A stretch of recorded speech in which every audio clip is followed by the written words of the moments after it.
Welcome. It's Monday. You know, my favorite day. Hey, I'm Alan Carl. This is the Journeys webcast, and I'm your host. And I've got such an incredible guest today with a remarkable story, and it's so great to connect with Sasha, as I've been following her for 7 or so years. But just a couple bit of maintenance business things here, just as you're working on it. You can see we've got a chat room over here. If you haven't already, let us know. I can see Karen's from Jersey, James Rice from Portland. Welcome, James. Brian in North Carolina. So cool to have you guys on. Please say hello. And if you have any questions for Sasha or me at any point, if you look at the bottom at the chat column, it says type your comment. You can change the chat mode to Q&A mode, and all that will do is flag your comment as a question, so we'll see it a little easier. Also, if we freeze during the webcast, at the top of your screen, there's a little red button. I think it says reconnect or something like this. If for whatever reason you're having some problems, hit that button. We should come back to you. And other than that, in the sidebar, there are some polls, and I'm going to go ahead and just check in with our people here and see. This first question is this your first time joining the Journeys webcast? I know we have a lot of regular viewers. Hey, but I wanted to, before introducing Sasha, I wanted to ask, how's everybody doing? You know, we are still in challenging times. You know, we're coming out of a tumultuous election. We're seeing crazy rates of infections, hospitalizations, and deaths in these COVID times. And we're coming into a holiday season, which is a time we want to, I guess, it's with family. And I mean, most of my family's on the East Coast, and I don't see any travel in my future. So I'm sure I'm not unusual where, you know, our family connections are going to be like this over a screen. And, you know, it's challenging. We need that tactile. We want to be able to hug each other and pat each other in the back, and those things that we used to take for granted and now seem to be from another world. So I hope you're doing okay. And if you are alone for this holiday, and reach out, hey, you know, talk to people, talk to someone. I mean, ring me up, send me a note. I'm happy. I'm very available. So I know that there are a lot of ways to go through this. And in fact, in the sidebar, I'm also going to put in Sasha, my guest, has a quarterly newsletter. I'm going to put a link there so you can reach out and even talk to her as well. Hey, so let's get on with this. This is incredible. Okay, so Sasha Martin, she grew up in and out of many homes across 2 continents. This includes living in several foster homes and with family friends. Though, you know, she was loved and cared for, she often felt unsure of her place in the world. She discovered that creative expression through her art, writing, and cooking helped and helps heal and feel her way through life's challenges and celebrations. She was born in Cape Cod, Massachusetts, and attended Wesleyan University, where she geeked out on, believe this, medieval French Arthurian legend. She wrote 100 pages about the history of artisan bread in France, and played several rounds of Midnight Ultimate Frisbee barefoot by street lamp. I haven't played Ultimate in so long. After college, she attended the Culinary Institute of America. It's the CIA that is important, and she had earned a MFK Fisher Scholar. She also spent her time as the editor of La Papelette. I don't know if I said that right. That's when they cook inside paper, though, I think. And that's paper, the school paper. But anyway, and learned to prepare an omelet in less than 90 seconds. I can't do that. They're not at the same time. Of course, she didn't do all those things. After moving to Tulsa, Oklahoma, man, she began cooking a meal from every country in the world and blogged about that experience at Global Table Adventure, a go-to hub for international foodies. But cooking every country was just the beginning. Yeah. You know, over the course of 4 years, think about this, nearly 4 years, Sasha and her family cooked more than 650 recipes from 195 countries and territories. Curious, open-minded, and open-hearted, they ate really, really well, all from her modest kitchen right there in Tulsa. She discovered that the experience connected her family with people from all over the globe. And that blog, Global Table Adventure, documented that experience. And there are recipes that's still live. I'm going to put a link for that up as well later. But now we get into the nitty gritty. Her book, Life from Scratch, a memoir of food, family, and forgiveness, published by National Geographic, gave her the opportunity to connect her family's cooking adventure with a deeper search and a sense of belonging. It was named Best New Book in Book Club Pick in the Oprah magazine, also in People magazine, and was a Goodreads Choice Awards finalist. Life from Scratch chronicles her attempt to cook her way to happiness and self-acceptance. Her work has been featured in many places, include Food and Wine, People magazine, NPR, Christopher Kimball's Milk Street Kitchen, O magazine, Boston Globe, Food 52. I could go on, but I'll leave it there. Sasha, come on into this room. Let's see. It's time to see your smiley face. Awesome. Hey there, Alan. Hey, Great to Sasha. be there. Hey, thanks for having me. So good to see you. How did I do? Did I cover everything there? Man, you make it sound really good. Well, you are really good. What I wanted to tell the people that are on here is how I found you. I had my original journey, 3 years riding around the world on a motorcycle. And when I got back home, everybody's like, are you going to write a book? And it was going to be a bit of a memoir. And I thought about it until one night when I cooked a couple meals for some friends, Bonnie and Doug, a dish from Brazil and a dish from Syria, a salad and a moqueca, a fish stew kind of thing. And in the middle of this dinner over lots of wine, my friends turned to me and says, why don't you put some of these recipes in your book? And it was at that point my lights went on and said, yes, this is not a book about me. This is a book about culture, about the people, about the how food connects us all, just like with me and Bonnie and Doug. And then as I started Googling around, I found you. And you are in the middle of your journey of cooking a meal from every country in the world. And I just, the thought of that was just overwhelming. That you finished that several years ago. How are things going now? Oh my gosh. Yes. So we finished back in 2014 and now, it feels like I've recovered from that experience. It was a grueling, but wonderful. I mean, I've always been a front row nerdy kind of student. I like studying. So for me, it was every week learning something new and then learning about myself along the way. And so now what's really cool is we still draw from those recipes and they've kind of been folded into our family favorites, which I really enjoy. Me making those for Ava and my husband, and then just friends as well. Yeah, this is a question I was going to ask later on, but since we're right here, right now, I'm kind of curious. As I read your book, and we're going to get into this. I love this book, by the way. What recipe from what country do you find you're going back to more than any others? Is there in a cycle? Gosh, that's an interesting question. I like it better than the what's your favorite question, because that one's impossible to answer. Yeah. Some of the ones we make the most often, we make homemade hummus all the time. I make probably pupusas the most from El Salvador. So that's where you take tortilla, the same maseca, which is to make tortillas, but instead of making it flat with a tortilla press, you actually shape it into a ball and press in with your fingers to make a divot and put cheese inside. You can also put other things and you wrap it around and then you press it flat. So when you griddle it on a comal, you would get the nice kind of sunspots that a tortilla would have, but inside is melty cheese. And that's a favorite of both my husband and daughter. So we make that one all the time. Okay, great. Pupusa. Yeah. It's funny. I've had them, but not in El Salvador. When I was traveling through Guatemala, it was during some terrible hurricane season like we are having now. And the roads were washed out between the country and I never got to go. I had to go straight to Honduras, but, that's a good memory. Hey, your journey, this whole cooking around the world wasn't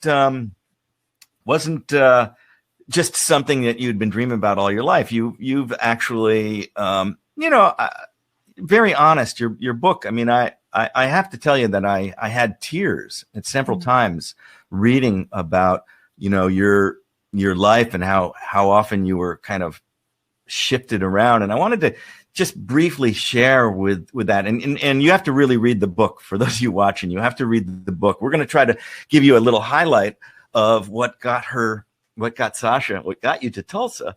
But, you only spent the time with your mother for the first 10 or so years of your life. So tell us how, a little bit about Mom and how you eventually, had to say goodbye for a while. Yeah. So, and so I want to back up just a little bit for that question, because when we think about this adventure to cook the world, and then National Geographic signing that book deal, it was actually going to be a straightforward memoir about sort of like a Julie and Julia. And when my editor asked me, what drove you to do this adventure, she said, give me a little background about your family. And so she said, just a chapter or two. And so I started to write, and then my mom and all these people, all these players in my life and the foster homes and things, I couldn't stop. It was 60 pages long. And when I sent it to her, she was astounded, and she said, keep going.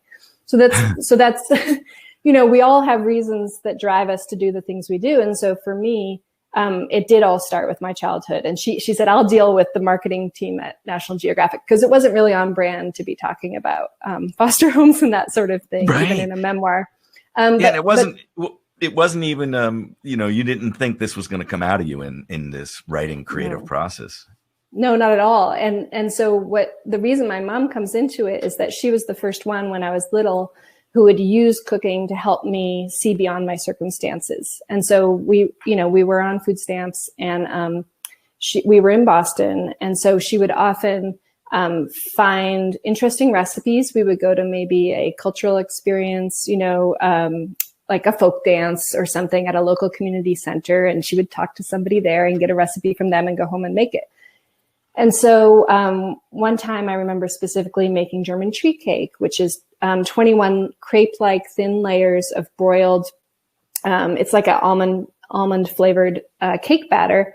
You broil it and you decorate it with chocolate and crushed almonds, and there's apricot glaze in there. Anyway, it's delicious, but it's also a very fancy recipe, and somebody who's judgmental might say, why are you making this if you are strapped for money?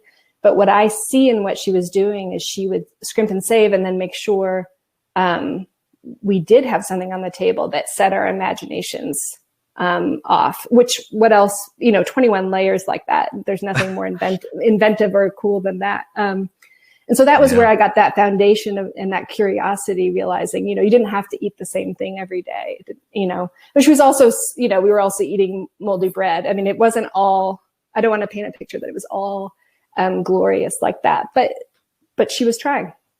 Yeah. Your mother, as I read that, particularly in your early years, her creativity and her, perception to seeing outside the box. There's an interesting story where you share that you emptied these eggs out and filled them with Jell-O. And that came back to you over 20 years later. To tell us a little bit about that, your mom's recipe, and then what you discovered later. Yeah, so she would, we would blow out the egg. You would tap a hole on one end and a larger hole on the other end, and you'd blow through the smaller end, and the eggs would come glug right out into a bowl. And then you would rinse the eggshell with hot water, mix up Jell-O, and pour it in. And you would put that little hole side down, chill it, and then you could peel back that shell, and you would have a whole Jell-O egg. And when I was cooking Cambodia, I was shocked to discover that there is a very similar recipe, but it's savory, where you blow out the egg and then you would whip it with, you can do it many different ways, but with palm sugar and lemongrass and different things, fill it back in and steam it and grill it. Actually grilling it on, you can actually steam it on the grill either way. And I thought I doubted myself because it was so similar to my childhood memory. So I know a woman named Karen Coates, and she's a reporter, and she is in Cambodia a lot for work. And so I asked her, have you seen this? Is this a true story? I was always trying to make sure I was very respectful and also very accurate with what I was doing. And so she said, yes, that's it. And so I had her walk me through it. And so you would peel it back, and you would have a flavored egg instead of just, a boiled egg. So beautiful recipe. And it brought me right back to childhood when I did it. And that was something that I think I didn't expect. When I started cooking Every Country, Ava was a baby, and I was very restless. I was very unsure of how to mother her, because my own mother, as fun as she was also, there was a lot of challenges there. Mm-hmm. And so I was going through this process, trying to find my footing as a new mother. And I don't know. So anyway, these recipes, these experiences ended up, I thought I was setting out to be that good student, but in a way I became a student of myself. I started to see my own life in a different way based on what I was learning as the student. And so that was the unexpected gift, is that self-discovery. The other thing that from the book that I remember too is you guys did have not a lot of money, but yet you had big eyes for good food. And I know that there was a lamb dish that you guys wanted to cook, and there was a new health food store in town, and your mom wanted to get the best possible ingredients. And you can speak to that a little bit, why that didn't happen. But then, when you were and the timeline's not, but another time where, you weren't able to cook what you wanted to, your mom asked you to draw the food. And I love that she turned to you and says, "Make me hungry." So your creativity goes beyond the words. It goes into the drawing. Yeah. Tell us about that lamb dish and why you were unable to initially make it that day at the health food store. Well, and so that was, again, an access problem. And it happened with the German tree cake. It happened with lamb. Just trying to spend food stamps at a health food store at that time, they weren't accepted. And so she had to carry on saving up, and eventually did. And we were able to get the ingredients. But drawing the food is such a fun way. And I think, I don't know, probably not what a lot of people would say to their kid when something isn't possible, right? So I learned from that to think outside the box, and even outside of my story with Life from Scratch. But when I would draw a sun and I would put the spokes sticking out, and she would say, "Look at the sun. That's not. Do you see that coming out of the sun?" And of course, that's not a good thing to do for your eyes, but just making sure that you really think about what you're doing. I learned that. So yeah, and you ultimately this food culture that your mom emblazoned on you, and helped you, have a admiration and a respect for the food and the cultures and the different food, but also just a desire to create. And at some point, difficulties in Boston forced you to leave your mom, and you had a brother at the time, and you had to leave. And two other brothers and a sister, and. Actually, it doesn't even come into the memoir. I'm sorry to cut you off, but no, good. No, you're. I realized I am one of. So my sister, who they all have pseudonyms in the book. So I have a sister and brother who are twins, and their true names, which I don't think they'd mind me saying, are Elisa and Keith, and their older brother Chris. So they were all raised with their dad in New Jersey. Then my biological father had two children, one before me and one after me. So it's sort of 7 of us. Is that right? Anyway, it's yeah. But Damien, who I call Michael in the book, we have the same mother and father. So we were raised with my mom. Yeah. Yeah. And you eventually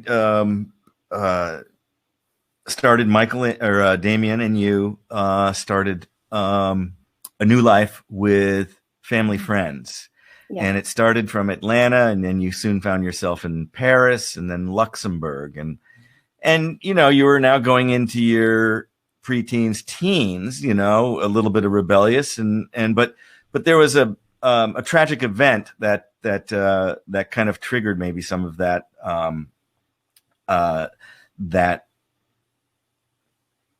maybe caused a little bit of this. I don't. These are my things, not necessarily directly from the book, but the experience and contributed to a bit of a rebellion of you in those times, which is not unusual for a teenage girl or boy. Yeah. I definitely rebelled. I definitely. So when I was almost 11. My mom said that she couldn't take care of us anymore. And so, and that it was going to be final. That was the biggest, I think, probably mistake she made in terms of the pain of a child, is that it was very hard to understand why we couldn't call her, we couldn't write her. And so I went from being a straight A student to really just failing in a lot of ways and trying to self. And I ended up without any of my siblings, including my brother that you mentioned, in Europe, trying to figure out what the heck was going on. And so that was the second key piece of a key moment in my life when I turned to food. But this time it was different because with my mom, I was in the kitchen with her.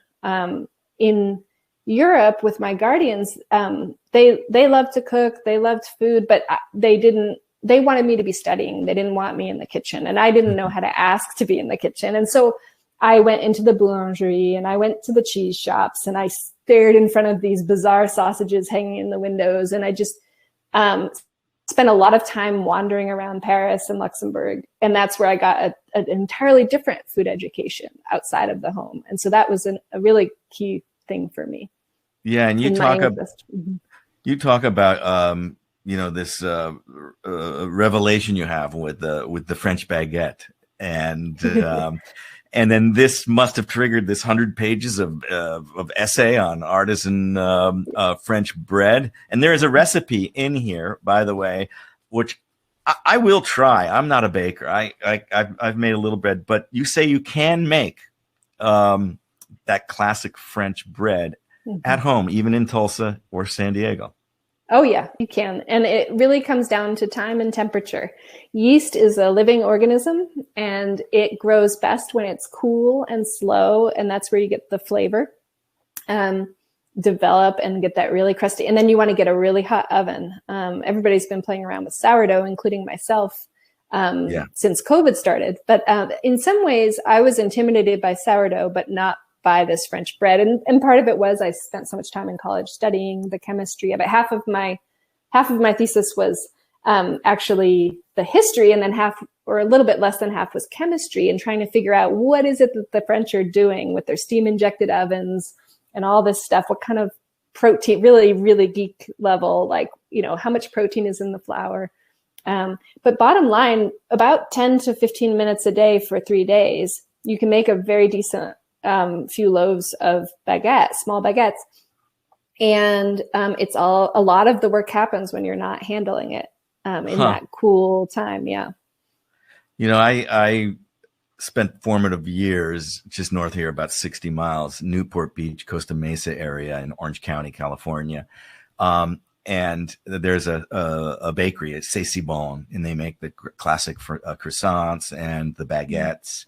And I still go to my dentist because I just love my dentist, no other doctors.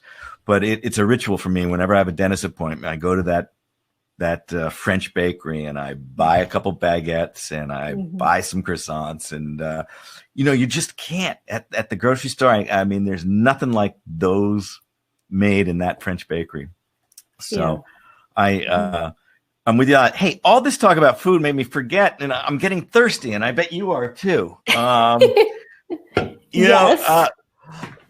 I've got a cold beer. Normally I drink wine on here, but so do I. Oh, you got a F5 IPA. Tell us about the F5 IPA. I love this F5. Yeah. So this F5 is made in a city, so just our capital, just down the road, an hour and a half from here. It's bitter. I'm not a beer expert, but I like bitter beer, and I just keep drinking it when I find one I like. And so this is one that I really love. And of course, F5 references tornadoes, which Oklahoma is known for. That's the strongest tornado you can have is an F5 tornado. So F5, category I'm 5 going almost. to crack it open. What do you have? Okay, so I've got from right here in Encinitas, St. Archer, and it's a Mexican lager. Even though it's made here in San Diego, it's a style of a Mexican lager. I find myself, when I was younger, I loved the hoppy, the IPAs, and but nowadays, even this company, they've got like 5 hazy IPAs, and they just, if I drink one of those, I'm bloated. But Pilsner, which I was hoping, or a Mexican lager, it's nice and light. It's a perfect sit on the patio, kind of chill down. So let's have a toast, Sasha, for connecting after all these years. I'm so happy. And Alan, I told you before we got on, I don't have a fancy glass, but I hope you'll forgive me. Oh, I drink out of just about anything. I do. And mine's actually kind of interesting. It's a speaking of family. So my father passed away a few years ago. He was a fireman, and he loved to drink beer. And back then, cans were in. Then we had this phase where cans were kind of so, and now cans are really trendy again. And so he would pour it into a mug, and this is from the fire department that he was actually a fire chief, Norotan Heights Fire Department. So I just remember him drinking the beers from these glasses. Cheers. Yeah, well, cheers to you. Cheers to everybody listening. Yes. Thanks for tuning in. Say hello. We got, let's see, somebody, there's a new chat here. Oh, it's your sister, and she's she's saying, I can see Sante. That's cheers. Vote today. What to your health. Okay. Hey, nice. Okay, that's good. See, how's that? Yours has got that little bit of an amber red color to it on my screen. It's anyway. so good. Yeah. I don't know. I'm happy. What time is it in Tulsa right now? It is 5:30 p.m. Okay, I guess that's the appropriate time to crack open the beer. It's 3:30 here, but as they say, it's 5 o'clock somewhere, and that's with you. Yep. So, we're gonna get more into the food, but since we just had that moment, you talked about 7 siblings, and but you never did meet your father. No, I mean, there's some photo when I was 2 was the last time I think I was in his vicinity. Yeah. And I know in the book there's a point where you go and you meet one of your other sisters. And I love how your mom said, by the way, in the book, where you were talking about Elisa and your twins and other brother, how they're not half sisters or half brothers. They're brothers and sisters. That word half doesn't exist in her quote vocabulary. It's not a calculation. Yeah, it's a nice, I really like that. And I think it's a lot of times it's, I don't know, we talk about being a foster kid, and feeling like, I don't know where I belong. I don't know who I belong to. And that was a relief to hear that idea that like, well, I do count as a full sibling, I don't know. It's weird coming from the background I do. I often feel like I need permission to be accepted or need permission to fit in, which a lot, like if we want to get psychological here, like cooking every country is a lot about me. Like, where do I, a little bit about belonging and trying, I know you talked about that in the intro. And that really is on a deep level, feeling so lost and looking to be in the human family. I mean, the global family. Don't you feel like your adventure brought you more connection? It brought me closer to humanity. It gave me much more open-mindedness, open to different people, to different ideas, and clearly different food. I grew up in a very meat and potatoes environment back in the East Coast in Connecticut. When I eventually moved to California, interesting to know, dating girls opened my mind to different kinds of food, and eventually my palate grew, and I was eating things I would have never have eaten as a kid. I was a very, very picky eater, kind of like Keith. Yes. Yeah. In fact, there is. Keith is your husband, and we may go into this really quick, but um, I'm going over here to my notes, and I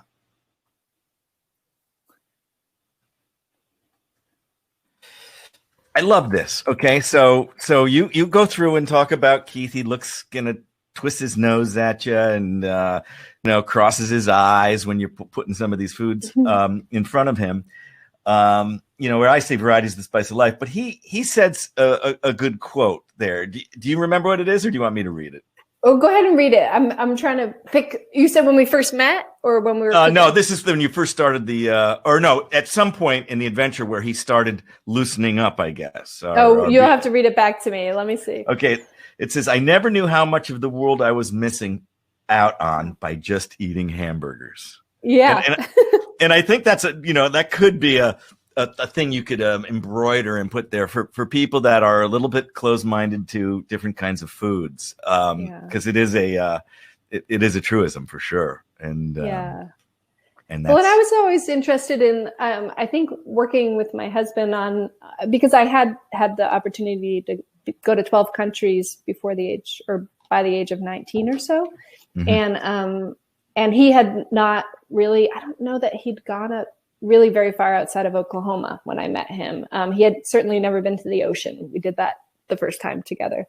And so I had a lot of, rather than contempt, I had a lot of compassion for what would the world be like if you haven't had the opportunity to go outside of where you live. And so I realized that a lot of what TV, especially then, I don't know how much of it is happening now, but a lot of what TV was doing with food was really xenophobic. I thought, like Bizarre Eats was a show title, right? And Andrew Zimmern's, he was homeless. He's a cool dude, but I think the premise of his show was a problem because he was taking his finger and he was pointing and he was saying, "How weird are these people?" And I wanted to have a different approach. And it really started with trying to get my husband on board, because I knew if he didn't eat it, our daughter, who was 6 months old all the way to almost 5 years old, or just past 5 years, she was going to have no, dad doesn't have to eat it. Why do I? And so I realized, like, this is a positive thing. This will be a positive thing. There will be no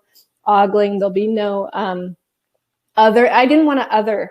Do you know what I mean? I just wanted to introduce. And so that was the idea. So yeah, he did. He really, his first travels were through food, really, because we weren't able to do anything with her as a baby. It just wasn't good timing for us. So, yeah, and I love your website. Bring the world to your kitchen, and it's funny because in my, in the back of my book it says something like, Forks brings the world to your table. Especially for those to travel the world when you don't have those means. You have the ability to taste the flavors. And I like when you were doing, you would go deeper in. You're not just cooking a recipe. You got into the culture. You talked about geography, a little bit about history in some cases. So it really is a learning experience, but so much more fun than in a classroom setting. It's in a kitchen setting, and that's a wonderful way to explore the world, and maybe even open your mind to say, maybe I do want to go there one day to somewhere. Well, and actually now that I'm making connections now that I hadn't made before, but when you said that my mom would say, just draw it if you can't have it, draw it. And actually, as the blog evolved, I started introducing in each, because I realized that not everybody was going to read that about the food post. They would just go straight to a recipe from Google. So if they're looking for how to make something, they would go directly into it and maybe miss all that information. And I didn't want to just have no context. So what I started to do is I would call it Stovetop Travels. And so I would include, as you're cooking, here's a picture of the setting and include pictures from the country and that sort of thing. And there was a lot of photos on Wikimedia Commons that were free to use. And So somebody, if they only dropped in and made one thing and left, they would still have an experience that had context. And that was really fun. And so it kind of drew it, like that early childhood, if you can't be there, I drew in the pictures, right? So yeah. Huh. Hey, I'm going to show some vintage photos before we move on this particular slide, because there's a photo of you and your brother up in the upper left there. Yeah. But tell us a little bit about these other photos. Okay. Yeah. So in the center top and the bottom left are both Ava. And the bottom left is in the Oklahoma City Zoo. They had this amazing world map on the entrance, I think, entrance to the zoo. And then the other two are me as a baby and me with sort of some folk clothing. I don't know what it was that my mother put me in. So I'm Hungarian Italian, and recently did DNA testing and found out that on my father's side I have some French and lots of other things. But so it might be a Hungarian outfit. I'm not sure. But so yeah, it's me as a kid and Ava as a kid. There you go. So with that, I'm going to play a quick video that kind of introduce we know kids, especially if their mothers let them be, can be the pickiest eaters in the world until they, like me, grow up and have somebody outside introduced. So let's just really quick look at what you say, 195 countries and one judge. And I'm going to suggest to turn off your microphone on this just because we won't get a delay.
I have not seen that in a very long time, Alan. That was a treat. Oh my gosh.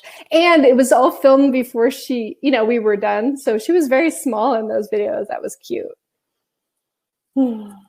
Anyway, what I was saying is that we'll see some other video in a little bit with her a little more grown up and really taking kind of a cool role in your global table adventure. Very, very, very fun.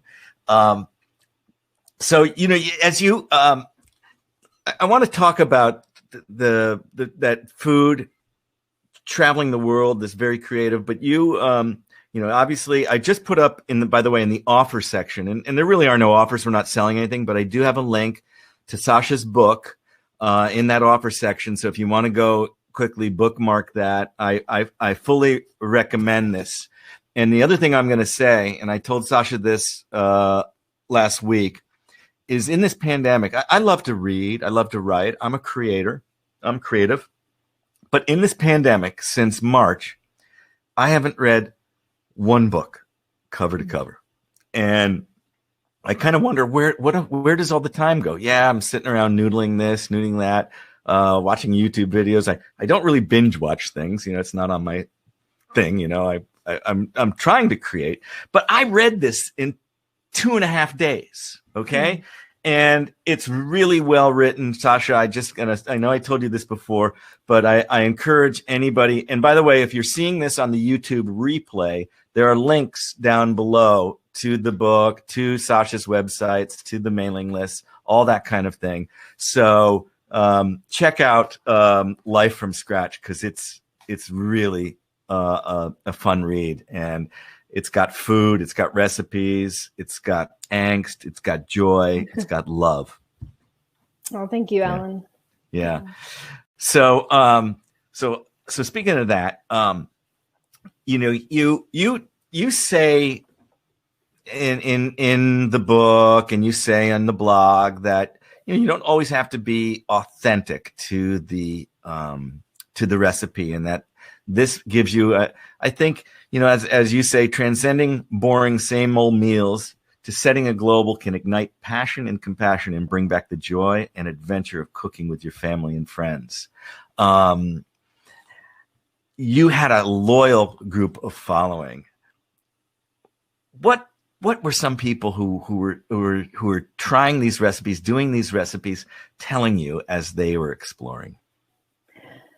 Well, people in general were excited to try something with their family they hadn't had before. So some of the same stories that I had, right? There were some that did not have the budget to travel. A lot of school-age parents followed the blog, and would their kids would kind of grow up alongside Ava.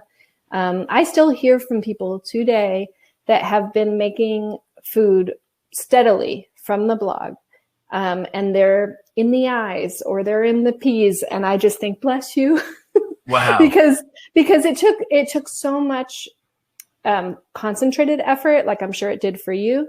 But they're going a lot more leisurely, but they're sticking with it. And I just think it's a beautiful thing. And yeah, so that's a big part. Or there's people who had been overseas, maybe grew up like me as an expat, or had volunteered in the Peace Corps or something like that. There were people like that who would follow and make memories make recipes from, the good memories that they had.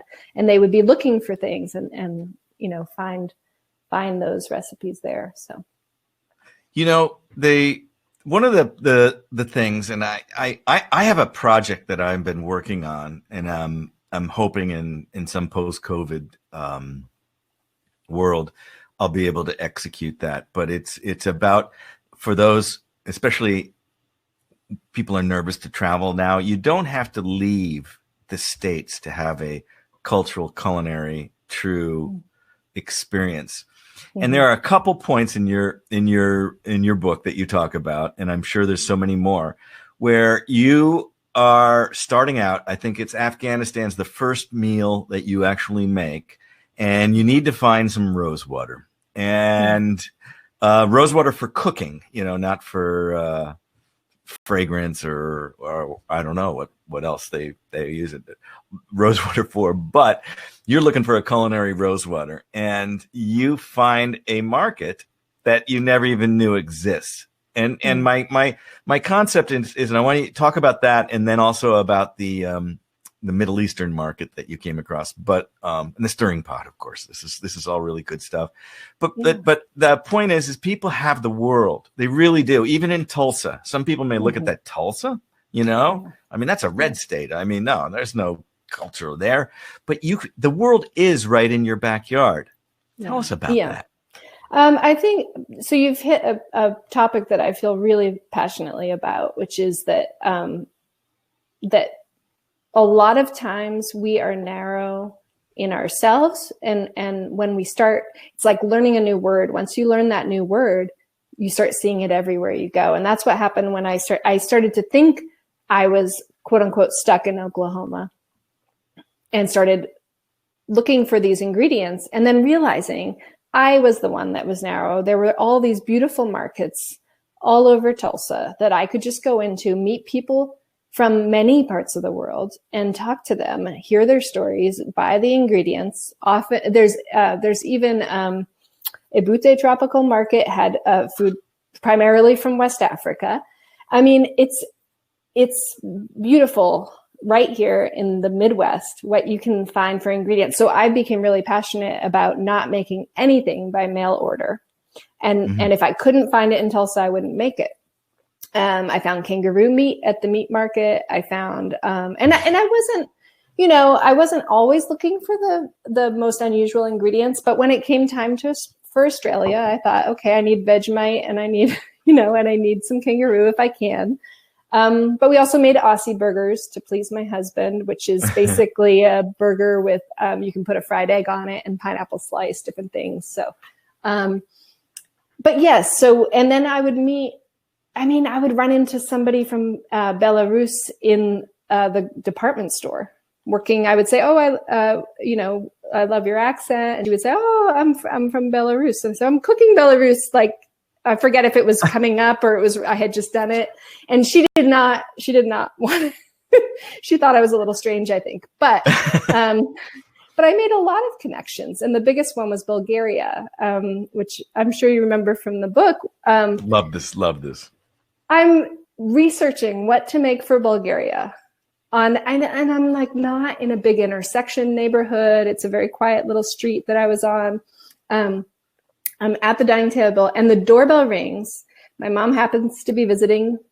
She goes and answers it. And the next thing I know, there's a very tall man in my dining room and he's not sure why he's there. And I'm not sure why he's there. And she said, Sasha, this is Nick from Bulgaria. And it felt like the universe was just sort of all conspiring to bring all the good stuff, and he was so sweet. He sat there with me and said, no, nobody makes that. I mean, that's the thing about the research I had to do is even if you have a cookbook, depending who wrote that cookbook, there may be inaccuracies, right? And so he just X'd out, oh, that's really old fashioned. Oh, this is really popular. And so I got a really good recipe selection going for that week, thanks to him. And then I bought this amazing science, like 7 or 8 volume science set that my daughter, she now loves science in part because she grew up reading. I mean, I bought it before she was a baby, but she grew up looking at this little kid's science set.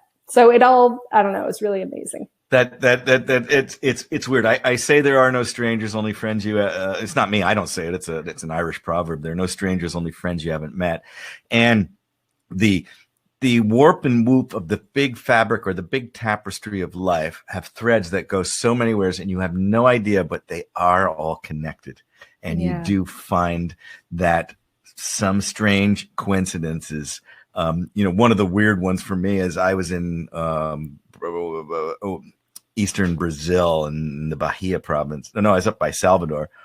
And there were a couple NGO workers staying in the same, couple of girls staying in the same little hostel I was staying in. And, we had 2 days of sharing and drinking beer and, having this connection. And then you lose track, not even email addresses. Well, 2.5 years later, I'm in a restaurant in Washington, D.C. with my brother. And the waitress comes over and says, didn't you ride a motorcycle all over South America? It was one of those girls. It was incredible, and these kinds of coincidences just pop up like that. I want to, time always goes so fast with us here, but I want to play the book trailer that you have. So, and I also put up a link. Again, if you're watching on YouTube, it'll be below, but there's a link in the offers there to the book. If you want to bookmark this, read more about it. Just read the reviews. I mean, she's got spectacular reviews. So, but let's go ahead and tune this in.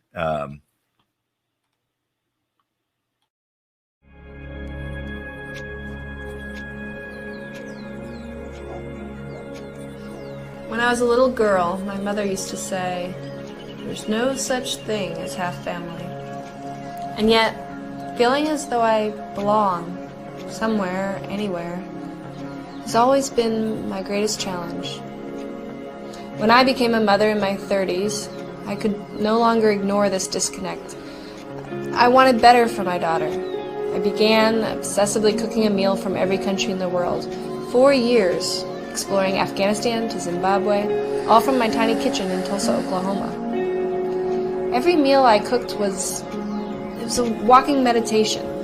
There's nothing more soothing than stirring, kneading, working my way through a recipe.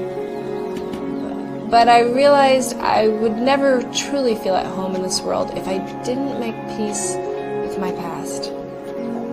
Cooking began to unlock rough and tumble memories of my childhood, and a simple culinary journey quickly turned into much, much more. My story begins where it had to begin, in my mother's makeshift kitchen, where she struggled to create feasts from our Italian-Hungarian heritage on a food stamp budget. But challenges soon piled up, landing my brother and me in a string of foster homes. When an unthinkable loss lands me a continent away, impossibly far from everyone I'd ever known or loved, I clung to the honest simplicity of cooking as a lifeline. Most people who have had a rough background will admit there's something unsettling about finding happiness after difficulty, that even after we unwrap this gift, we don't really know how to stop searching for something else. But real happiness is an exercise in resilience, just as with cooking. Everything depends on the moment the spice hits a hot pan, whether it sizzles with a mouth-watering fragrance or turns to ash. Happiness is the spice, that fragile speck beholden to the heat, always and forever tempered by our environment. For all those who struggle to find a sense of belonging, my culinary journey reveals the simple truth that happiness and real peace starts within. This is the story I share with you, Life from Scratch, my memoir of food, family, and forgiveness.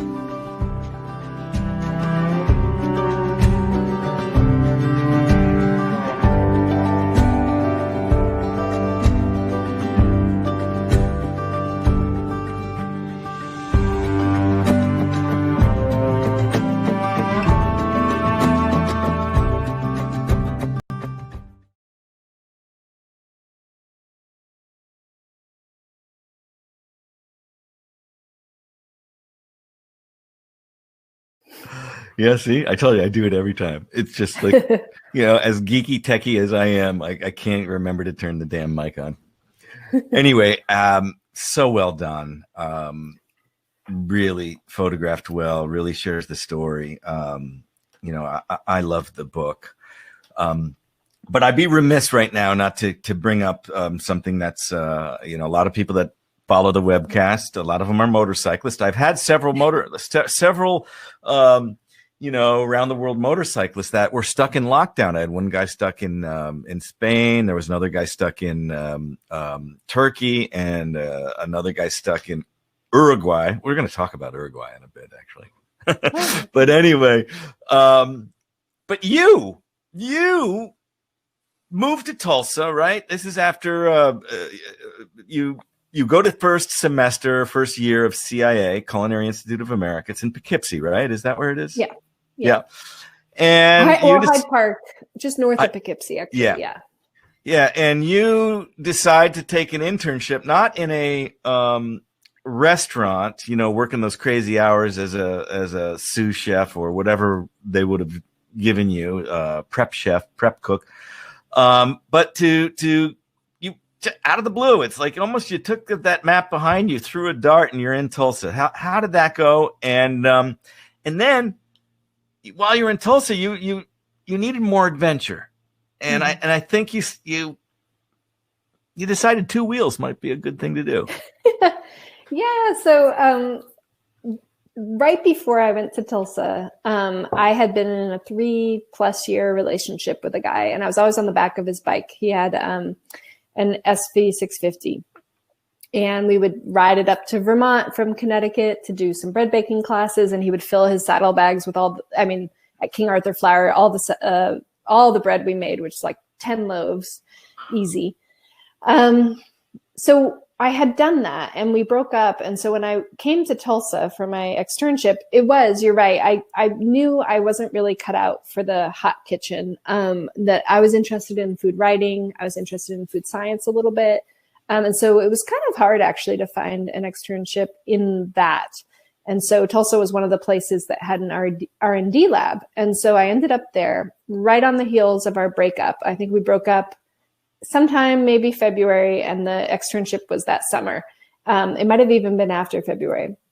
And so I ended up there, and I was sad. I was sad in a way that I don't think I'd ever let myself as an adult feel. Certainly I was sadder as a child at different moments, but this was the kind of sad of like, I'm a grown young woman in my 20s, mid-20s, and I have no one. I have no boyfriend, because I was always relying on the boys to kind of distract me from really the work I needed to do, the inner work.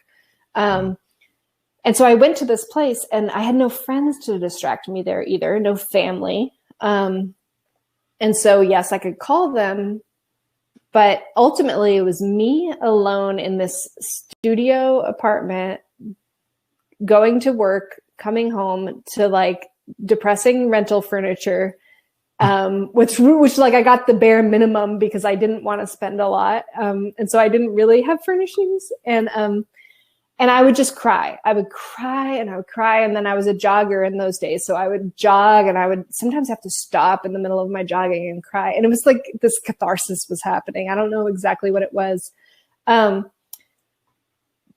But at some point in that, I realized, like, why am I always relying on other people, like that guy, to ride me around? And it was sort of a metaphor, but I took it literal.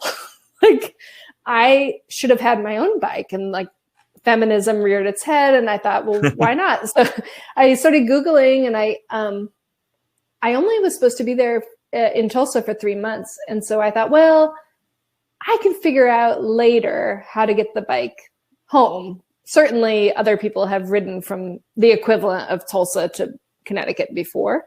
So that's not a problem. So I bought a Ninja 250 on the advice. So I Googled Tulsa sport bike riders. That's what came up when I looked up who's riding. And they all were really nice people. They weren't these dangerous, people paint a picture of the motorcycle culture. It's not that at all. Motorcycle culture is, they really don't want you to crack your head open. At least the people I spoke to, they said, no, you can't get an SV 650. You need a 250. You need to start small. You need all the gear. Don't get the bike till you have the gear, all that stuff. They were very mother hen. And so I quickly fell into this really nice group of people who made sure that I was safe and having a good time. And none of them, were distractions. The way they were just people to go riding with. And maybe the reason they weren't distractions is because I was on my bike alone. I wasn't talking. I was in my head talking. I wasn't, you know what I mean? I got to do some introspection on the bike. And so that was the beginning of a really intense healing process for me. And ultimately why I stayed in Tulsa, because I really felt like Tulsa held me when I needed held. Yeah. And I started to build a life here. Yeah. And then from that motorcycle club experience, you met somebody pretty special eventually after kind of going through, as you noted. It is something about, there is this meditative Zen kind of experience when you're just on a bike alone, even if you're in a pack of other guys or girls riding. It's you, the bike, the environment, and the intense concentration required in riding a motorcycle just puts you really, you're responsible for yourself, and you have a lot of time to kind of think and there, because you're, typically I don't listen to music when I'm riding a motorcycle. I'm one with that road, with the rhythm and that. But as you went through that, you found something even more that changed your world forever. Yeah, Mr. Picky, as he later became to be known, Keith. Yeah, so he was actually the guy who founded Tulsa Sport Bike Riders, and he started it because he was lonely. He was out riding on his motorcycle. It's so fun. I wish he could be here to tell you the story, but he's probably making dinner. But which is a whole new development, by the way. I mean, not new anymore, but since I met him, it's new. But he would be out riding on his bike, and he would see other people riding by on their bike, and everybody, he thought, we're all like sad and alone. like nobody was with anybody. And he's like, this is ridiculous. There should be like a way, like, how am I going to wave to like make this person stop and talk to me? So he created the website. And it was exactly that website that I found when I was looking for people. And it's like, again, you talked about that tapestry, that weave of the universe. And it's just, it just was one of those threads that connected, and in a really beautiful way. And I will say, like, when I first locked eyes with him, it's corny, but I felt at home, and in the most nice, beautiful way, just at home. And so, and he's my best friend. So yeah. And he was very involved despite the pickiness, but he had a role in Global Table Adventure too, right? Yeah. Yes. He was, for, I would say almost for a lot of it, he was the photographer, and then I took over photography, and then all of it, he was the videographer. So at a certain point, he only did video, and he really was. I was actually just looking through some of the old pictures and videos, and just what a gift he was to the project, because without his patience and sort of, because I have that Italian thing going, like I tend to get hot headed and flustered and all that. And he's just like so calm. So, well, let me just move this light. Let's just make sure it's right. I'm like, And so we were a good balance, because he would slow me down enough and we learned together. You'll see, if anybody goes onto the website, you'll see where we started with we went alphabetical, because I did not want to play favorites, or I just wanted to go A to Z to keep it straightforward and fair. And we learned a lot. If you compare the food photography in A to the food photography in Z, they are not this. It seems like different people did it, and we learned. And same with his videos. We learned as we went. Yeah. That's really cool. And I'm going to show a little bit of that. I know how much time do I have with you right here? It's 4:05. I know you might have. I'm here with you till I'm here. Okay, cool. Cause there's some really great stuff here. I wanted to, what did I want to do? I wanted to talk about, the process of, going back to the very beginning, where we talk about creativity, we talk about this food is one outlet, we talk about your drawing, but you're also exploring new avenues of expression, and I love that you have and I put a link up earlier. I'll put it in again, and it will be in the replay, where you're doing a quarterly newsletter that kind of is reflective. It's not, obviously it's not like most newsletters we get in our email that are marketing and trying to sell something. Yeah. This is really a creative expression. And I, as I was searching for, more guests for this webcast, and I came across one of your Instagram lives, I think it was, and you were sipping tea. It was so peaceful. Your voice is so soothing. You're sipping tea. You got cats, going on you, and you're reading poetry, and you are finding a new voice through poetry. And I would like to know, how did that kind of develop? Has that always been there? And then could you share a poem with us today? Yes. So I have been writing poems since I was tiny. I actually have a news clipping from when I was in 6th grade, and my, I guess, English teacher, I don't know if I was the only one or if she did it for the whole class, but my poem was in the newspaper. And I think sometimes as humans in general, we tend to take for granted the things that come to us naturally, that we enjoy. We think we should be punished. And so that's the thing we should strive for, right? Like, if it's easy, it doesn't count. But poetry has always been something that calls to me, that I love reading, that I love writing. And so I thought it was something for journals, not for, but lately I've been embracing that and going back to writing. So thank you for bringing that up. I'm really doing some things that combine my different interests. So some of my poems are food poems. Some of them I'm looking at ecological concerns. So I'll look at, like Shoshone Falls, and how with the dams we really destroyed a way of life for certain people, and that, you know, it's all going to feed soybeans, right? So I still care about food. I still care about the world, and that makes its way into my poems. I have one which I think might be good to share tonight, because it's about success and failure. And some of what we've been talking about is overcoming hard times. Yes. It's called The Sweet Potato. And I wrote The Sweet Potato during COVID. And I think it doesn't need any more introduction because you'll get it. Okay. A giant sweet potato is taking over my pantry. Week upon week, I did not roast it in olive oil and rosemary. I did not bury it in soil, black and glittering. Still the potato grew, reached with purple arms for a sun it could not feel. I left it sprouting on the pine shelf, cocooned between boxed miso soup and a dozen red onions, thinking, I might roast it, plant it, or cut it in half, a divided fate. As is so often the case, I do nothing but watch and wonder.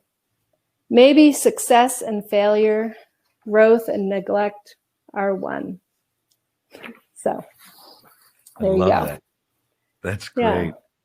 You can get, you not only can heal and learn more about yourself through food, but now you can find food as a lovely metaphor for so many things, and in this case, you know, choices, failure, success. Beautiful. And who hasn't had a potato sprout in their pantry and think, I should cook that, or I should plant it, and what am I doing with my life? why is it still in there? Oh my goodness. Yeah. Yeah, and that's on Instagram. If anybody, that's where I'm most active. I'm not super onto Twitter. I'll just repost there. But Instagram's I don't know about you. What is your favorite? I find that I do love Instagram, but I'm one of these. I don't let the good be the enemy of the whatever that expression is. Oh, the perfect be the enemy of the good. Yeah. Yeah.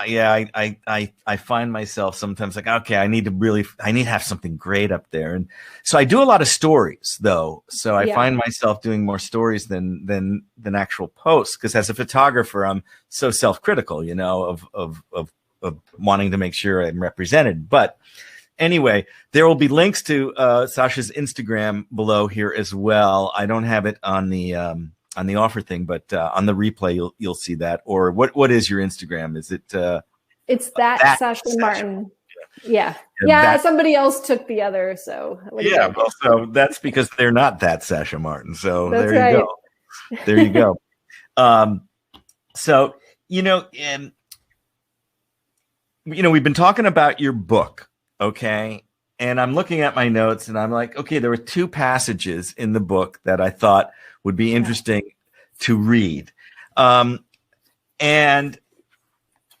I mean, we'll pick one of them and I'll tell you what they are. Okay. And, one is on page 108. And it's where you talk about that part of your life was defined by night. And it's you hanging out drunk under the Eiffel Tower or the Tour Eiffel.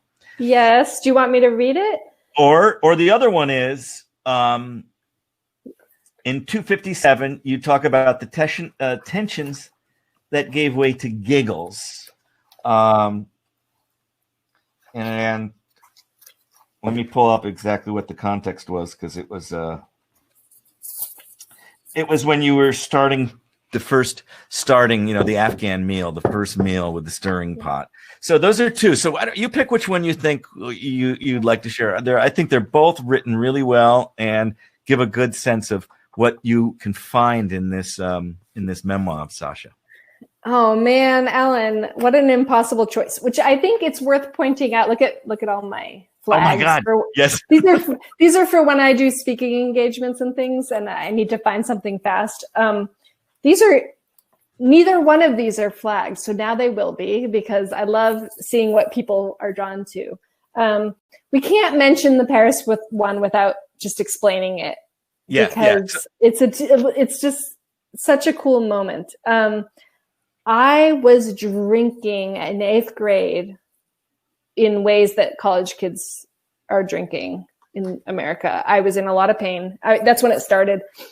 And I don't have to read it because it takes a moment, but I am sitting and the Eiffel Tower's in the distance and I am wasted. And it's a sad thing because I'm a little girl basically. And I snap as a joke, like, if I snap, the lights are going to go out. And they freaking did. And I had no idea what time it was, but it was whatever time the Eiffel Tower lights are turned off, probably 1 a.m., midnight. I don't know. Mm-hmm. And I just got so emotional because I felt like, again, somebody somewhere was telling me, and some would call that God, and some would call that love, and some would call that the universe. Somebody was telling me, your actions matter. You matter. It just felt like that moment. Yeah. So that's what that one is about. And I love that scene. So thank you for reminding me about that. And it kind of was a little bit starting towards a little bit of healing for me. But the 257 is when I get to the blog, really. So this is like, some people who get the book think the whole thing is about it, but so much is what led to it, right? The why. So here we are, we're eating. Do you want me to start at the beginning of the scene? Yeah. Okay. Yeah, go for it. When the doorbell rings, I'm cooking the bread while nursing Ava in a sling. Stray saffron threads and cumin seeds fleck her fine hair. I have 25 seconds to tidy the kitchen, just enough time to slide an entire pile of dishes into the sink. When Keith brings Vanessa and her boyfriend Gus back to the kitchen, they peer at me through the haze. Vanessa asks if she can help. That's okay, I say with a strained smile, slapping another piece of homemade naan onto the skillet. The cumin seeds crackle and fill the air with a white cloud of earthy fragrance. When we finally sit down, I feel as though I've run a marathon. Gus looks over the spread. The stirring pot sits in the middle of the table, brimming with rice and chicken laced with saffron and garam masala, topped with fried carrots and golden raisins. A new feast, a new memory in the making. Where is the silverware? There is none, Keith explains. Sasha says they don't use any in Afghanistan. Vanessa leans forward, points to Gus, and whispers, he hates touching food with his hands. Keith squints at the eggplant dish, now unrecognizable in its red and ochre cloak of the sauce. I don't really like to either, he muses. That's the eggplant, I offer, hoping the homey scent of garlic will entice them. No one moves an inch. Afghan music tiptoes softly about the room. Steam rises from our plates. Like the first one to drop their towel before skinny dipping, I slide my hand into the pot, take a few fingers of warm food, and hope everyone else will follow suit. The flavor explodes in my mouth, unlike anything I've ever eaten. It's smoky from frying, rich from the oil, and heady from the spice. The cayenne pepper makes my eyes water. Wow. This is good, I say. Then I try the yogurt dip. The flavors have mellowed and now they sing. Finally, I reach into the giant pot of rice still steaming. The cinnamon note from the garam masala works beautifully in the savory dish. The tension gives way to giggles. Everyone, even Keith, gingerly digs their fingers into the communal pot, the stirring pot. I wait, searching their faces. One by one, they smile. Yes, this is good, they say. Oh. And that was the first meal, and that was when it first started. That's A. You went A to Z. And when I read that, I flagged it too, and I said that is a great moment, because particularly earlier in there where, Keith looks at the eggplant and he's like, oh no. I know. He didn't even know what eggplant was when I met him. No idea. No idea. Yeah. Aubergine, as they say, right? Yeah. That's right. Okay. So with that note, I'm going to go and play, since you hadn't seen a lot of stuff. I bet you this is going to take you back, because I went a little overboard here and I put something together that I wanted to share with the viewers and the people watching this on YouTube about what it was like to cook around the world. So this is 5 minutes or so. So let's give this, and we'll talk about it on the other end. Okay. And hopefully I'll remember to turn my. You say this week we ate sandwiches. This week, we ate Zambia. Okay, the chili peppers are really spicy. You just touch them and take it off, and then they're really spicy on your fingers, but that's okay. You just drink some water. Like this. Let's do this, and then do that. It's very spicy. Now watch this. So the lesson this week, as always, is to remember that there's more than one way to enjoy soup, bread, any of it. Make it work for your family, and I think you'll have a great time. So until next time, happy stovetop travels from our Global Table Adventure to yours. Maybe it's just time to sit back and enjoy these last few weeks together. Well, how about we head to Uzbekistan, a country that is doubly landlocked. That means not only is there no water around it, there's 2 layers of countries separating Uzbekistan from the ocean. We went ahead and sampled another dish called dinlama, which is a wonderful stewed vegetable dish that's made in the end of the summer when the garden is full and ready to harvest. Inside, it's seasoned with cumin, and it's also got some green onion, and because it was a one-pot dish with no stirring, it was fun, easy, and there was something for everyone to love, including Ava. Hi guys, let's talk about the food in UK. If you ask somebody whether they love beets or bacon more, you might tend to think you're gonna get all the same answer. Have you ever had a pink salad before? Oh, no. What do you think? I don't know. I knew the bacon pasta bake would be a really big hit with my family, and I was right, but I wasn't sure how well the beet salad would go. Okay, my favorite stuff was the beets and potatoes. This week, we went on a little family vacation, and while we were there, we sampled food from a little country that I have quite a hard time pronouncing. What I could tell, there are 2 ways to pronounce it, Uruguay and Uruguay. Uruguay. Hold on, I have to check. Uruguay.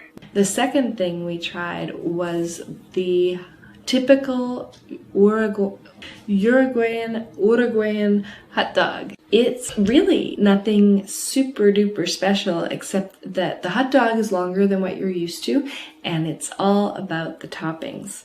So that's something to keep in mind, is that you don't always have to try a recipe that is completely authentic. You can begin to integrate ingredients from a culture into your own cooking, and therefore make your cooking more interesting. Ava was a little hesitant about this dish, but the flavors were so lovely. The sweet potato in the creamy coconut milk with the vegetable, that I thought if she just had a taste, she might fall in love. And, well, she didn't totally fall in love. The first one is tisana, which is a drink, but it's practically a fruit salad with a little liquid thrown in. Basically, you're going to chop up an entire orchard, put it together with orange juice, grenadine. Some people like to add soda or some other sparkling beverage. Watermelon in it? Mm-hmm. Yay. Apple? Mm-hmm. Yay. Nothing else? Not in that spoonful. So the lesson this week is 2 ingredients is sometimes enough, just to take a new spin around the globe and try new flavors. Do your good deeds and throw them in the ocean. What does that mean? What do you think it means? A good deed, when you throw it in the water, that's because you should do it just to do it, not to get thanks.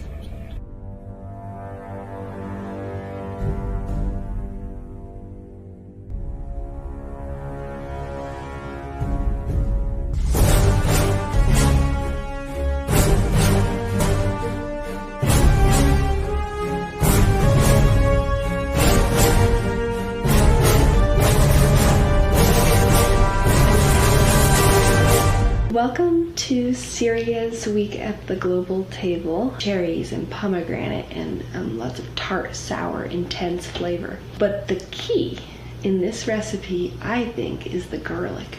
Most fun about this was using the pita bread to pick it up, but you could also use it as a side. So this would be a really fun kind of warm side dish in the summer with your grilled foods, which is exactly what we did.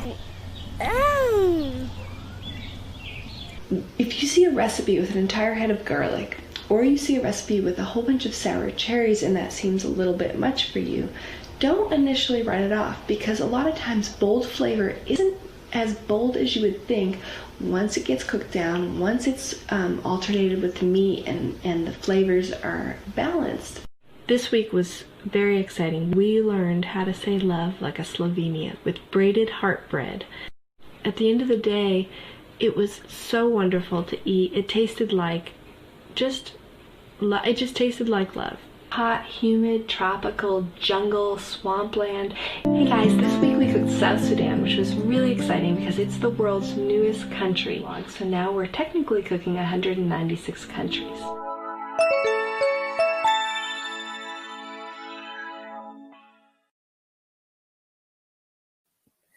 Wow, Alan.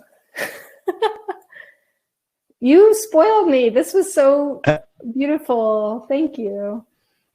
Yeah, I think that gives a good flavor. You know, when you've got a 5-year, 4-year-old, 5-year-old as your judge, you know, I think that is a message, because as I was saying, you know, kids are usually the pickiest eaters, and you know, I know that my siblings would require my mom to make 3 different dishes because we didn't all like the same things.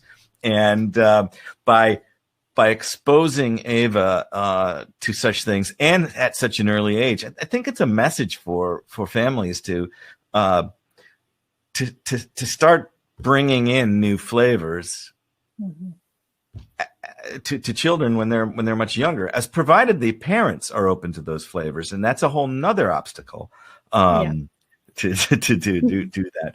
But cool, you can see all of that stuff on YouTube, and it's, I think, is it Global Table Adventure on YouTube as well? I think it's at Global Table on YouTube. But yeah, there's one.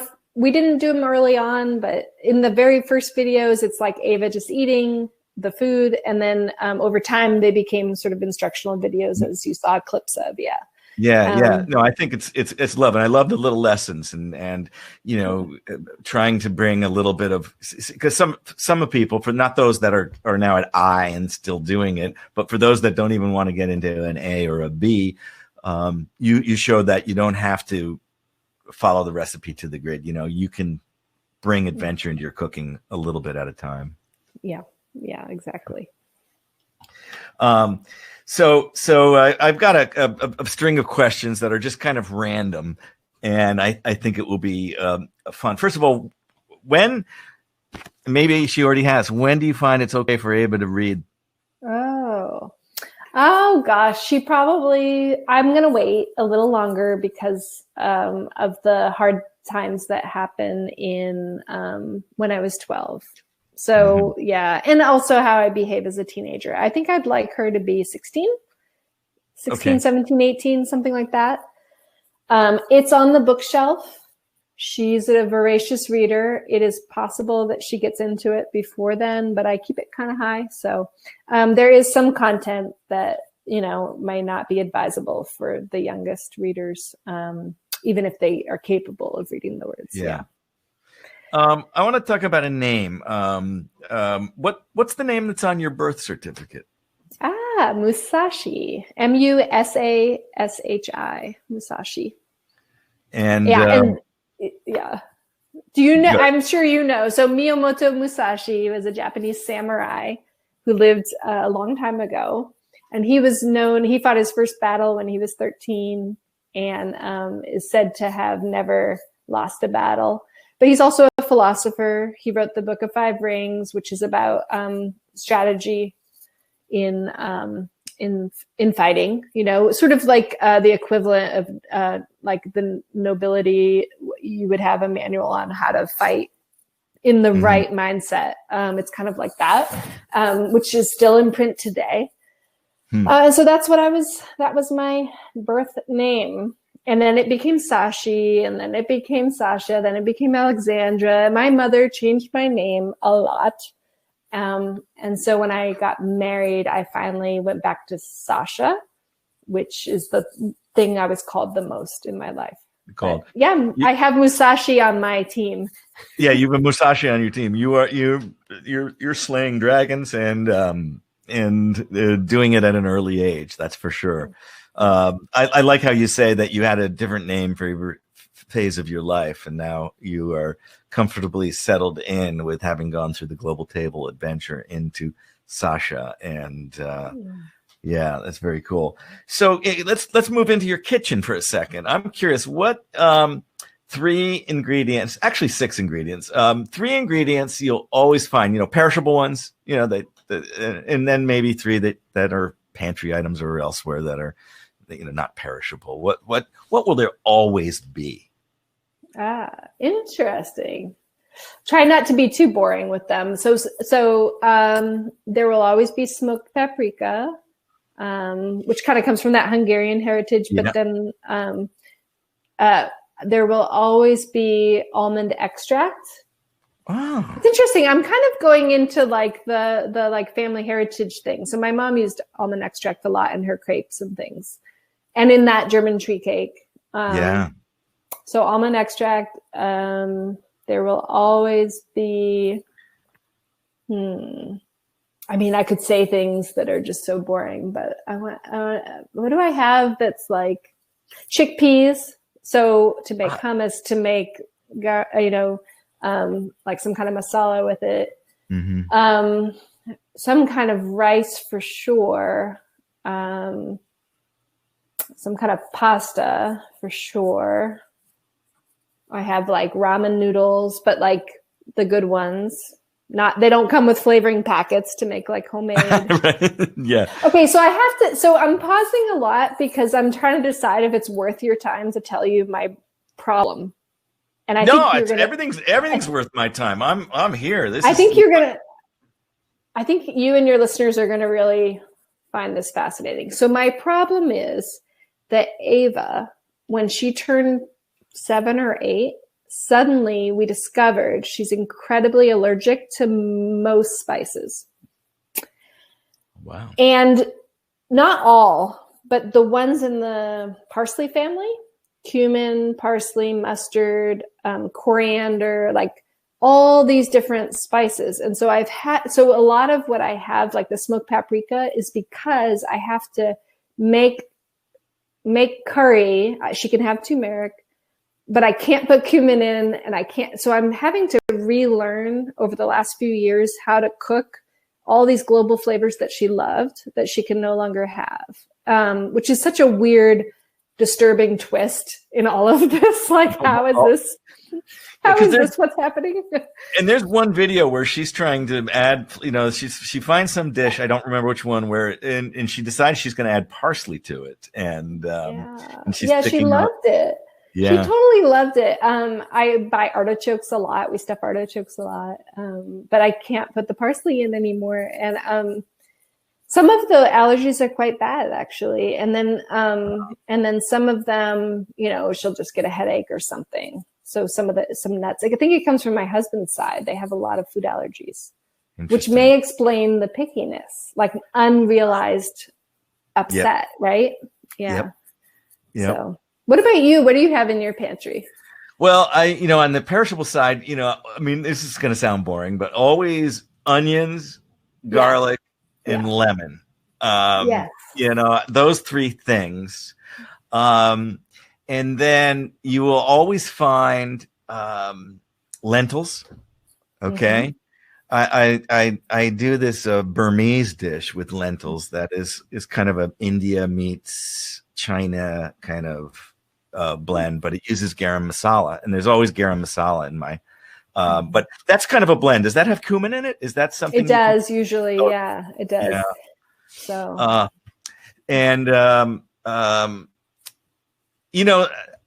I've never made wasabi, but there's this gourmet store that has really nice wasabi, because I like to every once in a while get a nice clean fresh ahi. And it's one of my go-to recipes where I cover it, slather it with wasabi. So that works as an adhesive.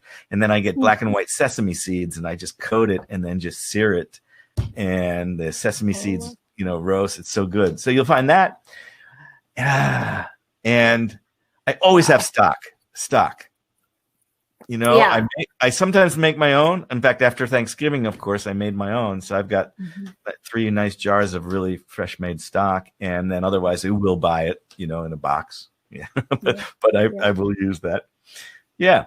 Now, what about your most essential? I'd love in the book, because there's like 3 times you're giving away stuff out of your kitchen, which is you're realizing that, less is more. But there are some things, you won't give up. So I'm curious as what you find your most, and this is not a gadget, but a utensil, your most essential or favorite cooking utensil. That if you're in the kitchen when I'm in the kitchen, I can see you're very methodical. I can see you're kind of controlling things. I'm a bit of the Tasmanian devil sometimes in the kitchen. Well, I was controlling things to try to be somewhat sane on the blog, but I'm actually kind of a mess in reality. Like I get to a point where I have to clean the counter off. So there is some of that, like type A, like I can't think anymore.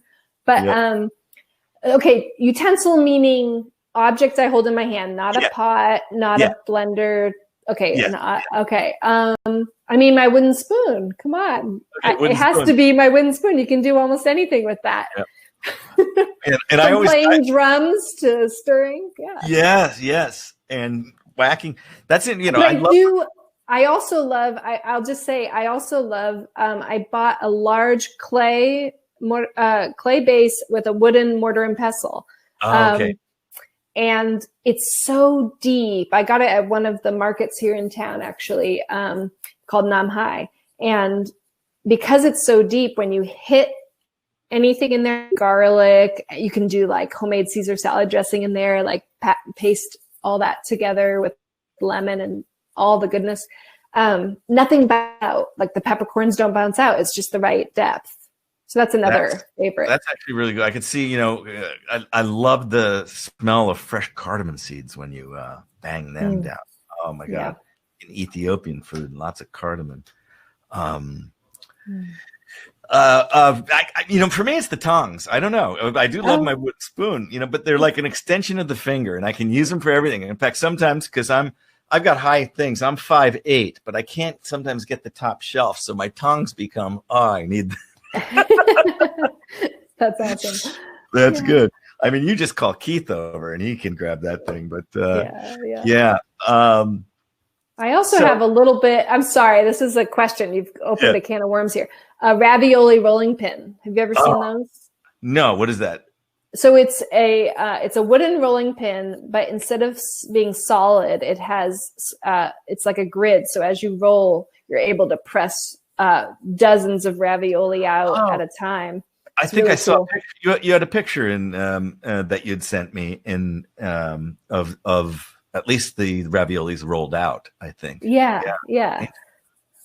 Yeah, I have a rolling, the old days they had rolling pins with handles on them, but I have one of those that's just a round cylinder that tapers on the ends. And that's my, but I don't use it a lot. See, you're very good. It's probably my, maybe I've got a ADHD because I can't focus on, there's a recipe from Tanzania in my book where we make chapati, or it's like roti. It's like a tortilla. It's like every country's got a different version of it, and it's just water, flour, and salt or whatever. It's so simple, but man, I'm going to buy them. I know that's really bad, but I'm really impressed for the baking. So now, what advice would you give a woman or even a guy who is maybe a little bit hesitant but wants to learn to ride a motorcycle? You jumped right in on a 250 Ninja, though you had the experience being a pilon, as they like to say. And I wanted to mention something because actually I mentioned this in my book in my intro, and when you were explaining your old boyfriend going up to New Hampshire, up to the the King Arthur, the Oh, flower. Vermont. Yeah, yeah. In Vermont, rather, and you're bringing back bread and you're filling them in your panniers. And I go through this whole thing in the beginning in my book. I talk about that panniers, which is what your little saddlebags are, it's a French word named for pan, which is bread, in the Latin languages, and that's why they would store them. That's right. I forgot you said that. So yeah, so I literally put bread in these panniers. You really did. You used them for what they were intended for, going way back. So I've always said, in my philosophical things, is that I never really regret anything I did, but perhaps the regrets I might have are things that I didn't do. Is there something you wish you did? Now, understanding that doesn't mean you still can't do it, but there are possibilities. Like in life, or this is anything, I think probably more than any one thing, it's a mindset that I don't think I've yet achieved. Like, I just wish that I was. I just think I have a lot of demons that I have to face every day from my childhood. And I just wish that sometimes it just seems easy for other people to, and I know I come across as like really easy, but I have a lot of anxiety and things. And so for me, what I'm trying to work on is just being more fearless in my creativity, which I may seem that way, but to me, there's things all the time that I'm the first person to tell myself no. And to never even start. And so I'm just trying to just be braver, I guess. Be braver. Yeah. Yeah. Yeah. And that comes through, obviously with age, you get more confidence and you realize the small stuff, or, the biggest, obstacle in many of our ways of achieving whatever it is we want to achieve is usually ourself. And once you figure that out, realize that it takes work, to get past that. If you had a chance, and this is a tough question, and I know it's not unfair, but I'm curious. Like, if you had a chance, you never got to meet your father, when you finally realized that you shared another sister, and went out after you learned that he had passed away. What would you like to say to him? What would you talk to him about? Oh, well, nobody's ever asked me that, ever. Like, not even, I think, personally. So, wow, Alan, I'm having a little bit of a moment. Uh-oh, I'm sorry. It's all right. We can move on. No, it's okay. No, I mean,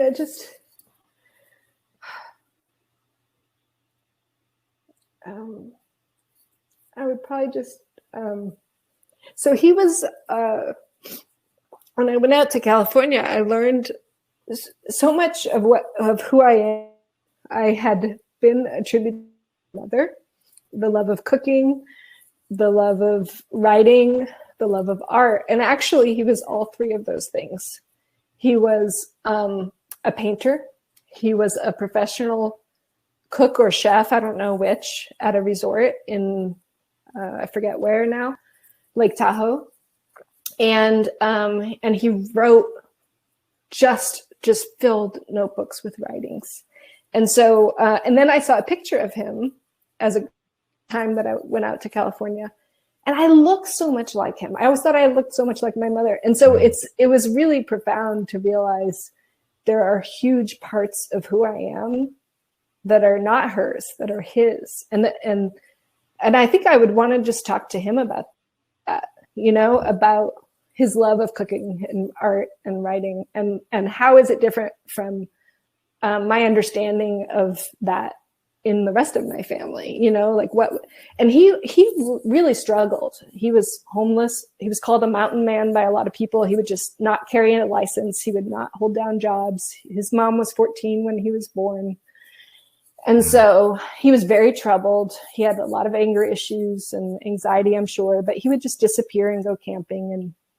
And I think also just wanting to know more about that, like not in a intrusive way, but just like, what about my demons come from him? I wonder, I don't know. So thank you for that question. Yeah, no, I thought about it as I was reading Life from Scratch. And I thought about, I try to put myself in someone else's shoes, and that's where that question came from. If I, if I didn't have this mug and memories of my dad, what would I want to know? Yeah.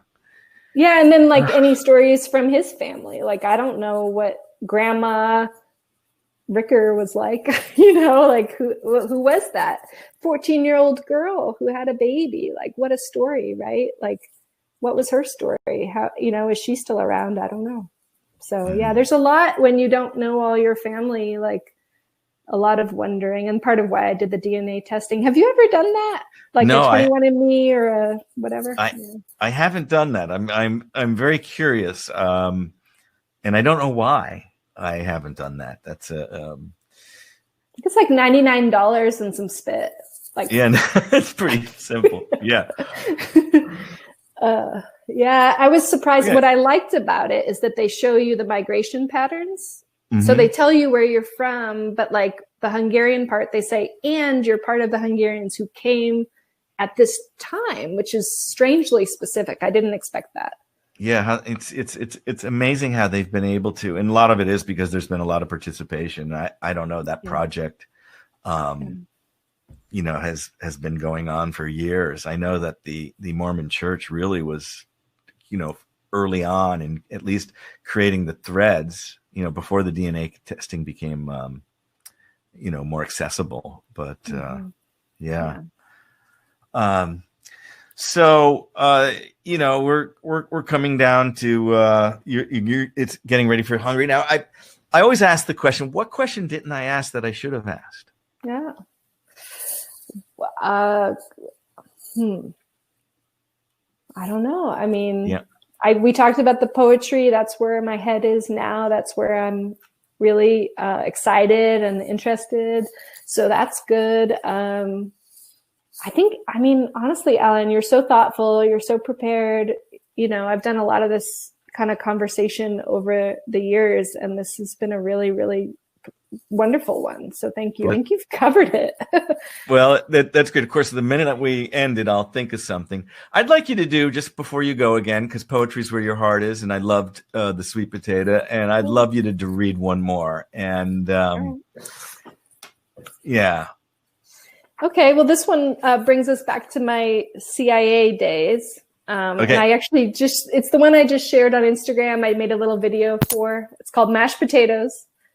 For context, I'm trying to, I've started to think about making poems for each of the things I like as I make them. If it's something I make without a recipe, it's in me, then I want to see what I have to say about it. So, mashed potatoes.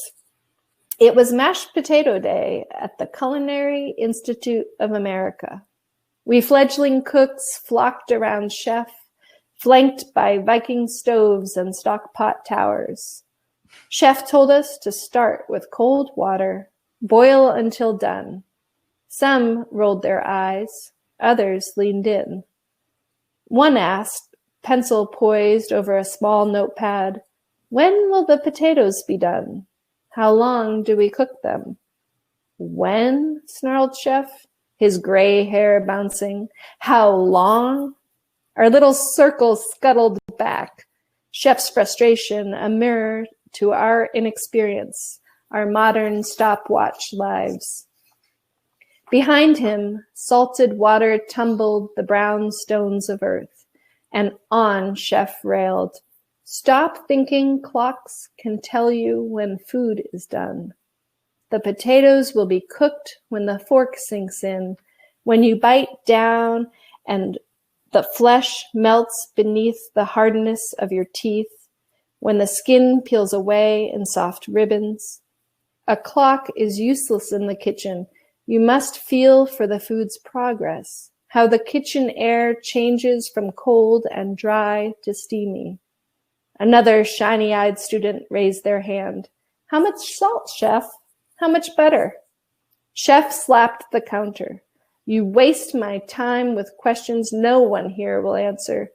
We give you guides, but you cannot be chefs, not even good cooks, until you trust your taste buds over measuring cups, until you swoon over creamy potatoes made with splashes and dashes, until you dance at the taste of your creation, knowing your mood and the sun and all that led you to that moment seasoned it, until you dance, knowing you will never get it exactly that way again.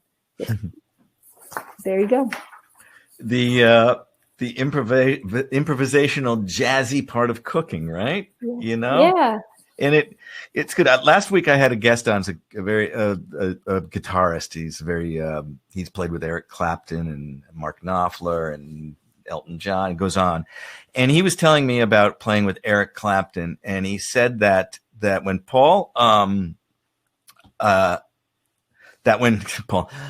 Eric plays and he gets into a mode, nothing's coming from here. It's all just coming here. You know, it's just coming here to here. You know, it's not heady. And it was he expressed it much better than I did, but basically he doesn't know where it's coming from. And I think you mentioned that earlier about, you know, sometimes things come to you and you don't know. I didn't really own that. That just came to me, you know. That was yeah. And I think cooking can be that way. It's funny. As you read that, you know, I think about myself, and there's sometimes I go to get a measuring cup, but then there are other times I'm just like, look. Yep, exactly. And I thought the CAA was going to give me the exact code, right? But it was very much like, yes, there's formulas, but you are the artist. Yeah. Yeah, that's right. It's I missed this comment, but Eric Cabot, who's been on here, he said he's diabetic and the only beer that he will drink comes from Dogfish Head. But some Mexican beers have decent low carb offerings, he mentioned. So that was back at our beer thing. Oh, yeah. Good. Well, I guess the last question is words of advice for fledgling cooks, poets, artists, or explorers. What would you say? Oh, gosh. I just stay curious, be gentle with yourself, take it one step at a time. I know with taking on a big project like what I did, you can't look at the finish line ever. I'm sure you felt the same way. You just have to look 1 week, 1 month at a time, and that's it. And so that'll help you focus your goals. And also knowing what your goals were. How much of yours were you mapped out ahead of time? How much was improv? Yeah. In the travels, it was, you know, I had an idea originally that I would have gone to more than 50 countries on this original 3-year trip. Now I've been to over 80 now, but there was one consistent, you know, 3 years with a broken leg in the middle. And I knew that I wanted to, South America, North America. And when I got to Africa, I changed my whole thing because I realized I was going to try to do Western Africa. And after talking to people, I realized I would be missing things like Ethiopia. And they have an amazing place there called Lalibela, which is 12th century rock-hewn churches. It's kind of the Petra, if you will, of that. And they say that they only could have been possibly done with the help of angels. And it's a very impressive place high in the mountains there. And the more I kind of heard, and then I wouldn't get to Egypt because I was going to go up into Europe, and, you know, everything kind of changed. So it was very improvisational at the end. I let it go. What impressed me about your goal is the reason that you wanted to go A to Z. And then on top of that, commitment. That commitment, even when you went on vacation, you know, when you went to Florida for the birthday party, when you were out in Western Oklahoma with your husband's family, and everywhere else, you were keeping this going, you know, and living a life, because it kind of consumed you, didn't it? I mean, it was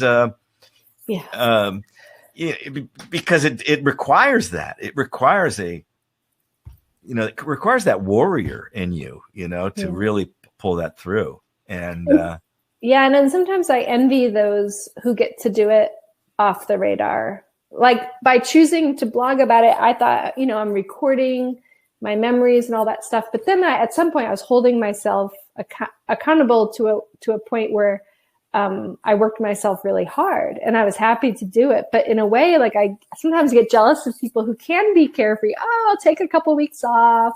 I'll finish before I'm dead. It's fine. You know, like, there's something really beautiful about knowing when to push and when to enjoy. And now I'm doing a lot more enjoying. I'll say that.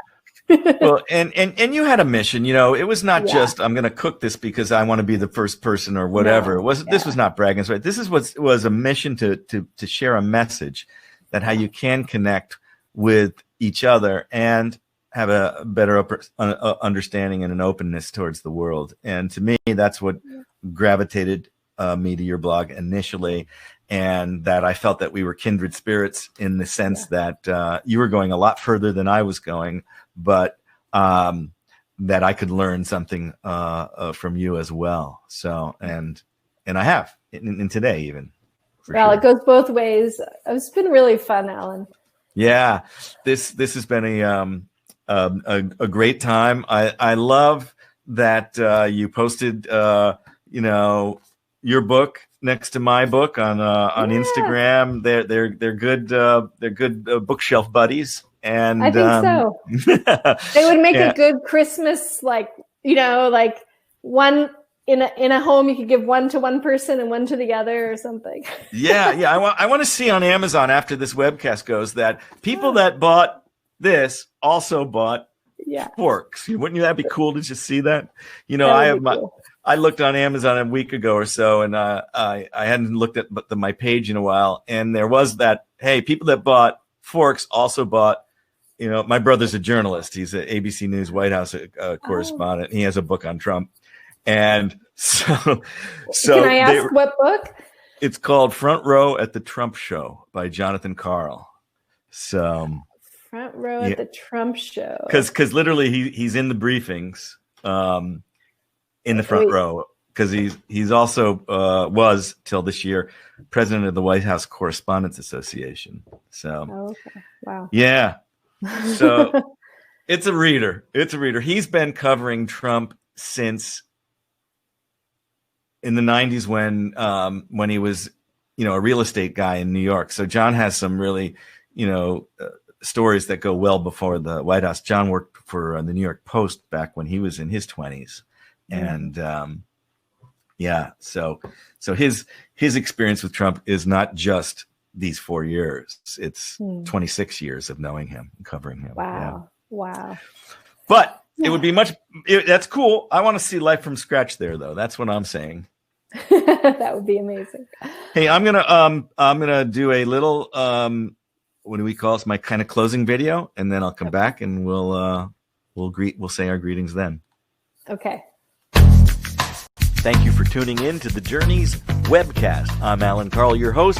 Be sure to tune us in every Monday. The time changes depending on where we are in the world. This is Alan Carl, and where will your next journey take you?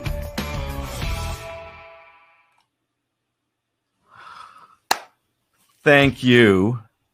Thank you so much, Sasha. I'm sure this is going to be the first of many conversations, and I hope post-COVID, your treks will find their way to California. And I, you know what? It's funny because I've been to Tulsa at least 4 times in my little van on my book tour.